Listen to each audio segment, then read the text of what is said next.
There are people in this world that don't understand how to keep clients for the long term of a business. And they don't know how to keep clients because what they chose to do for a living is a one off service or a couple times service. In the world of keeping income, there is the concept of education. And education usually provides long term income for those of us who know how to sell it, tell it, show it, do it, and earn the trust of people that must trust us to earn their income. In other words, the money they make outside of what they have to use to live their life and providing themselves the three S's of life, which is the substance and sustenance of the food we need to eat to live and breathe, and the shelter in terms of the housing, whatever project it might be, under which we live out of the elements of every season of the climate in which we are living. And then there's the services we openly have to buy to keep our life going. And most all of us, the president has already assessed, need technology, Wi Fi, and things that are affordable. Now, if we try to make everything inexpensive and affordable in America, that helps a lot of people, but it helps no one to rise. You see, the need for speed is a foolish attitude.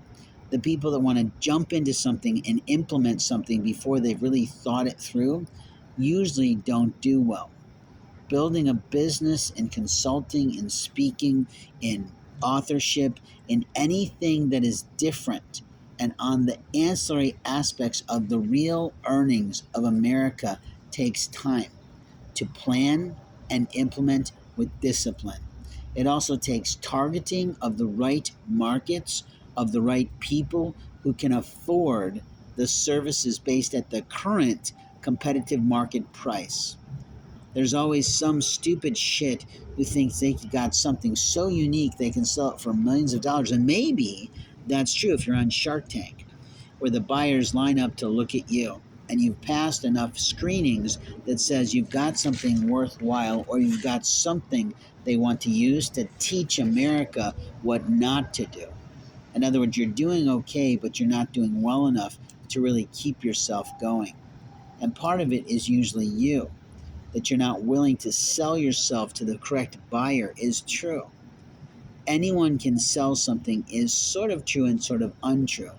The truth is that every day we're selling ourselves to our family, our friends, and our social or professional or political or spiritual networks of people, not technological robots. Now, we have a lot of technology coming through American life because we've advanced to that point across the world. But the truth is, there's still other nations, other countries that have better technology than us and smarter technology than us and know a lot more about technology than us and their children than we do as mature adults in our own nation. There's also countries that don't have as much technology and their children are sometimes more content or more playful, and that is true. We have to find a work-life balance is absolute truth. But when a child doesn't recognize how money is made for his life, that is a serious problem. When he takes advantage and feels engaged is important.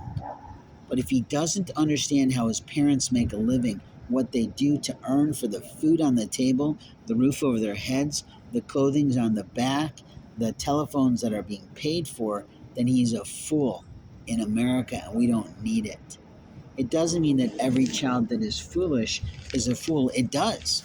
It means the parents did not give them age appropriate education and lessons in the light and love of God or the light and love of simply being the joys of parenting. The responsibilities are absolute truth. I see a lot of young black and white women who pick the wrong player because they just want to get busy and have somebody to love or have a live in. And they end up damaging America with their attitudes and their mentalities of I know everything there is. And they don't. They ruin communities. They steal from your neighbors. and they destroy American life. American life is about life, liberty, and the pursuit of happiness. It's not about the promise of happiness, although many people like me who live in poverty and celibacy are happy and at peace until we meet the next player who wants to fuck around and steal from us, even in the streets where we should be finding grace of God. In other words, the generosity of a family member who helps us get out of the heat, out of the snow, out of the pouring rain. But you know what? Most of them won't, because they get off on the control instead of thinking about what would Jesus think of me today after all the things I have had to say and do. But the truth is, you didn't listen. And when you didn't listen, you lost your way. And Beyonce did sing a marvelous film song called Listen, I think was its title, but I can't say. That was about some famous woman, probably Diana Ross, who was teaching us all to listen. And when you don't listen, you miss the cues of your children in struggle, their puzzles, and what they need to be taught so that they get out in the world, no matter how old they are, and succeed with people in the right way.